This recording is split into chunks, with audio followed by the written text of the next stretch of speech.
Segundo clasificado, el atleta de la EMIT Valencia, Arnau Diego Tortosa, en la marca de 1.33.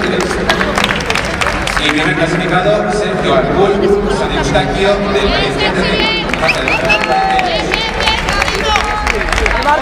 Resultados de la prueba de lanzamiento de peso.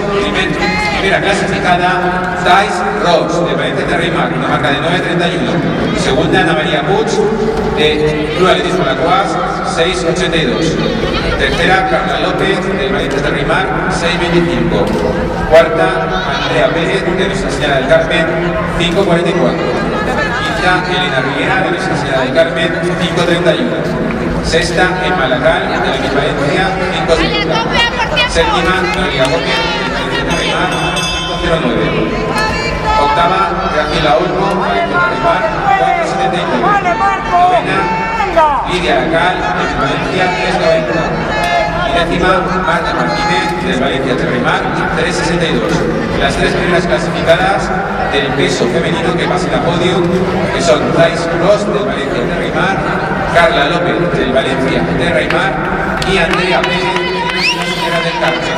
Repito, Thais Ross, Carla López y Andrea Pérez, de la Señora del Carmen.